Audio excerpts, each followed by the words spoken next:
Okay, so anyone who's listening to this is probably at least a little bit curious about what social media will look like in the future. Yeah, for sure. Especially now that there's so much talk about this new platform, Flow.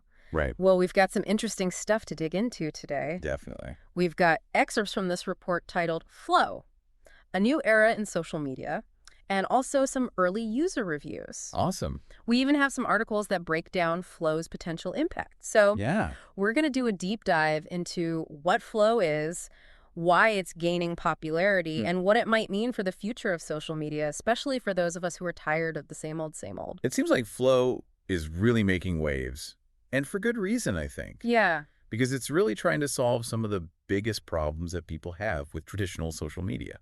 You know, it's like they looked at everything we've been complaining about for years. Right. Like the algorithms and the data privacy issues and all the ads, and they just said, okay, we're going to fix this. Exactly. And they're doing it in a way that feels kind of new, but also familiar at the same time. Interesting. So, yeah, let's start with the basics. Flow launched late last year in 2024. Okay. And from what I've seen in this report, it's not like they're trying to completely reinvent the wheel or anything. Gotcha. So what is Flow? Give us the elevator pitch. Okay, so imagine a social media platform that actually cares about your experience as a user. Okay. It gets rid of all the noise and clutter and focuses on building real connections and meaningful interactions. That sounds great in theory, but how do they actually do that? Well, one of the biggest changes they made is bringing back the chronological feed. Oh, wow. Remember how back in the day you used to see posts in the order they were posted? I mean, yeah, but it's been so long. I know, right? So Flow is bringing that back and getting rid of algorithms altogether. You know, I complain about algorithms all the time, but I can see how going back to a completely chronological feed could be kind of overwhelming. Would we end up missing important updates from people we actually care about? Yeah. I mean, we moved away from chronological feeds for a reason, right? It's true. It's definitely a trade-off. But think of it this way. With Flow, you're seeing everything in real time, which means you're more present and engaged. Okay. It's like going to a live concert versus watching a recording. I see. You're right there in the moment, experiencing it as it happens. Okay. I'm starting to see why people like it. Yeah. It's about being more mindful about how we use social media. Exactly. But what about data privacy? I know that's something you're really passionate about. Yeah, for sure. And it's a big concern for me, too. Well, Flow seems to be taking a strong stance on data privacy. Okay, good. They give users total control over who sees their content. Wow. No more shady algorithms deciding who sees what. You're in the driver's seat. That's amazing. But there's got to be a catch, right? No social media platform is perfect. Well, one thing that's different is their subscription model. Okay. Flow is totally ad-free, which is fantastic. That's great. But it also means users have to pay a monthly fee to use it. Okay, so that's the trade-off. No more annoying ads, but now I have to pay for another subscription. Right. Ugh, I don't know how I feel about that. Does that mean that only people who can afford it will have access to this better social media experience? You're right. That's a really important point. Yeah. It's definitely a potential problem. Flow will need to think about how to make their platform accessible to everyone. Yeah. If they really want to create a more inclusive online space. For sure. Maybe they could have like a tiered system. Okay. Where there's a basic free option and then more features for paying subscribers. That's a good idea. There's more to Flow than just getting rid of ads and algorithms, though, right? Yeah, absolutely. Yeah. They've also built productivity tools right into the platform. Oh, wow. What, like? So think focus timers, task management features, things that encourage you to engage with the platform in a mindful way. Wow, that's really interesting. It really is. It's like they're admitting that social media can be a huge time waster. Right. And they're actually trying to help us use it more productively. Exactly. It's a complete shift from that whole keep you scrolling forever mentality that most platforms have. Flow wants you to be present, engaged, and in control of your time. That's so refreshing. Okay, last question before we move on. Sure. You know how most social media platforms are all about getting more followers and going viral? Yeah. How does Flow handle that? It's very different. They've really embraced the concept of micro-communities. Okay. So instead of following this huge stream of random people, you join smaller, more focused groups that are based on shared interests. Oh, so it's like finding your tribe, but online. Exactly. I kind of love that I can see myself getting really into a micro community for like vintage sci-fi book covers. Totally. Or the history of board games. The possibilities are endless. Right. It's all about making those deeper connections with people who share your passions. I love that idea. So we've got a chronological feed, enhanced privacy controls, a subscription model, built-in productivity tools, and micro-communities. Yeah, that's Flow in a nutshell. That's a lot to process. But how is Flow actually doing? Are people really using this new platform? Well, according to the report, they've seen massive growth since they launched. Wow. And the early user reviews are really positive. It seems like people are genuinely excited about this new approach to social media. I'm super curious to hear what those users are actually saying. Do we have any specific examples? Yes, there's this great review on Product Hunt from a user who's been using Flow for over a year Okay. to help them focus on their studies and work. Nice. And they said they can't imagine going back to traditional social media. They called Flow a joy to use. Okay, that's a huge compliment. It sounds like Flow is a hit with people who are tired of the craziness of traditional social media. Yeah, sure. But is it actually having an impact on the bigger social media world? That's what we'll talk about next. Flow's success seems to be making the big platforms like Facebook sit up and take notice. Interesting. They're scrambling to add similar features to try and get users back. Really? It looks like we might be seeing a real change in the world of social media. Wow. Things are getting interesting. Let's dig into that impact and see what it could mean for the future of social media. Let's do it.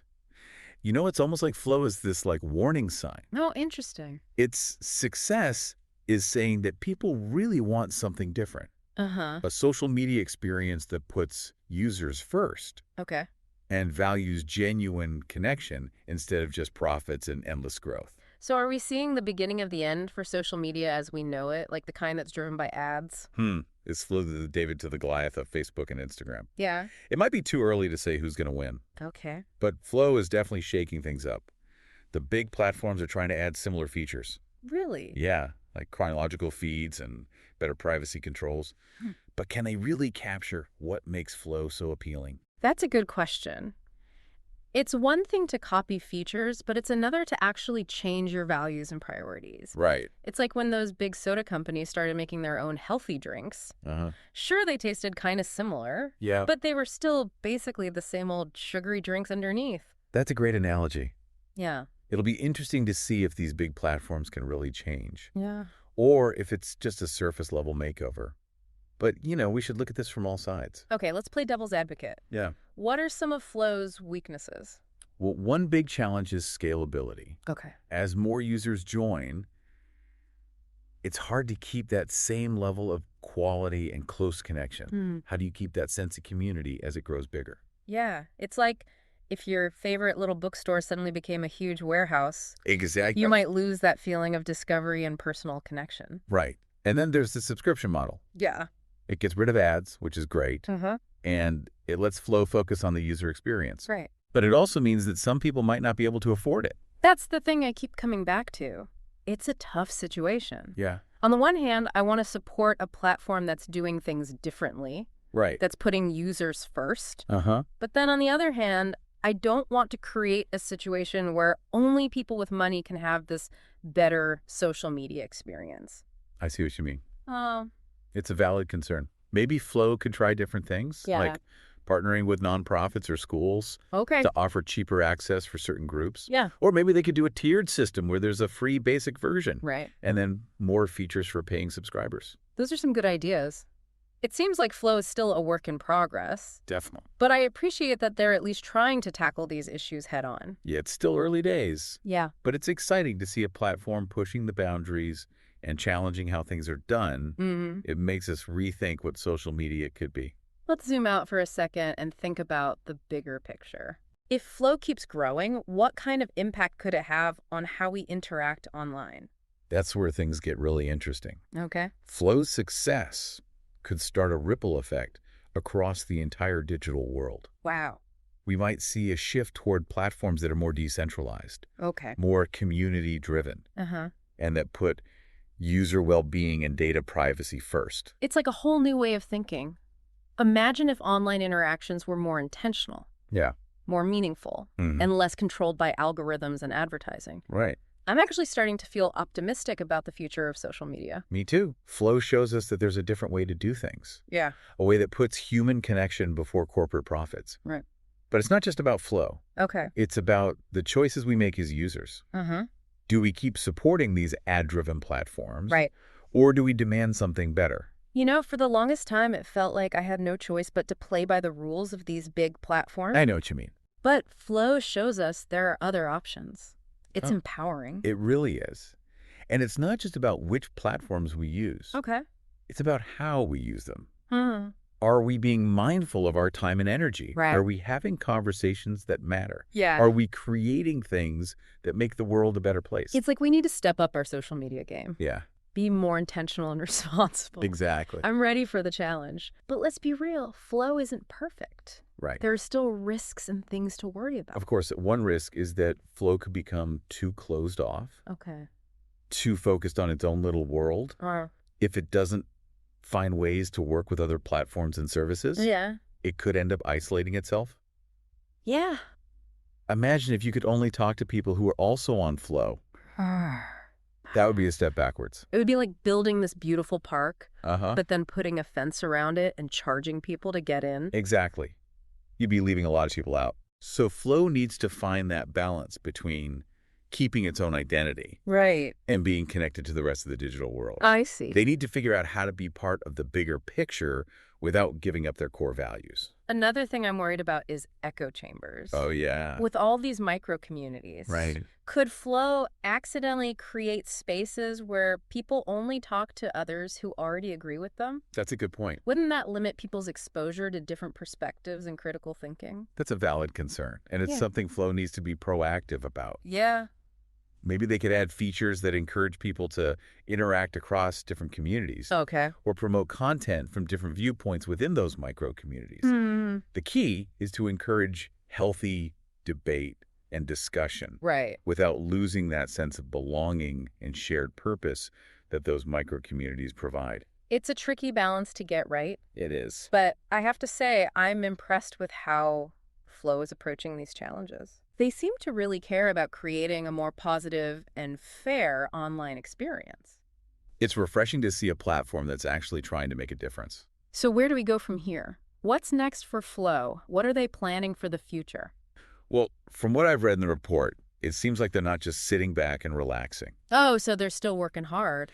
Yeah, they're planning to add even better tools for creating content. Okay. And they're going to integrate with third-party apps and expand the features for communities. So they're really building a whole online world. Yeah, it's not just about connecting with people anymore. It's about Yeah. creating things working together and maybe even doing work within these digital spaces. That makes sense. And what's most important, maybe, Yeah, is that they're sticking to their values of privacy and giving users control. you're right. In this day and age, that's really important. It's like they're saying, we get it. We know you're sick of all the ads and having your data collected. We're doing something different, something better. Exactly, and that seems to be resonating with people.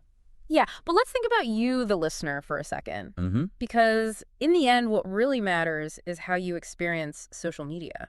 That's true. All this talk about features and trends is cool, but the real question is, Yeah. what does Flow mean for your online life? Right. What are you looking for in a social media platform? Think about those times when you felt frustrated or disappointed with social media. Right. Maybe it's the pressure to look perfect or feeling stuck in an echo chamber. Uh-huh. Or maybe it's just the feeling of being overwhelmed by too much information. I know that feeling. I've totally been there. Yeah. Just scrolling and scrolling, feeling like I'm wasting time, but I can't stop. It's like a bad habit. It is. And that's where Flow's focus on being intentional is really interesting. Right. It's about making choices about how you spend your time online and who you connect with. Yeah. It's about creating your own digital experience instead of letting algorithms control you. I like that. So instead of just passively consuming content, Yeah. you become an active participant. Mm-hmm. You shape your own online world. It's empowering, right? It totally is. It's like the difference between just flipping through channels and actually choosing a show to watch. I see what you mean. You're in control. So we've covered what Flow is, why it's becoming popular, Yeah. and how it could change the social media landscape. We've covered a lot. But as we wrap up this deep dive, I want to leave you with one last thought-provoking question. Hit me with it. With platforms like Flow popping up, do you think the age of social media based on ads is ending? Whoa. Are we entering a new era? Okay. One that puts users first and values real connection? That's the big question, isn't it? It's hard to say for sure. Yeah. But Flow's success shows that people want something different. They're tired of being treated like products, and they're looking for something with more meaning. So the future of social media is up to us. Yeah. We get to decide what kind of online world we want. Right. Will we keep supporting these platforms that are all about ads? Yeah. Or will we choose a new way of connecting? That's the challenge and the opportunity in front of us. What will you choose? We encourage you to check out Flow and share your thoughts with us, because this conversation isn't over, it's just getting started. Today is your lucky day. Today is the day that our $3 website works for you, paying you directly to your PayPal daily. Imagine $3 ongoing continuous payments to your PayPal account. Imagine falling asleep and waking up to $300 in your PayPal account. How would this make you feel? How could this help you? What bills could you pay? What kind of fun could you have? What does that retirement look like now? All for a one-time payment of $3. This website is DFY done for you, fully built and completely hosted, and never stops collecting payments for you. You have spent $3 on coffee on a regular, but that coffee won't help you create multiple streams of income. Click the link below.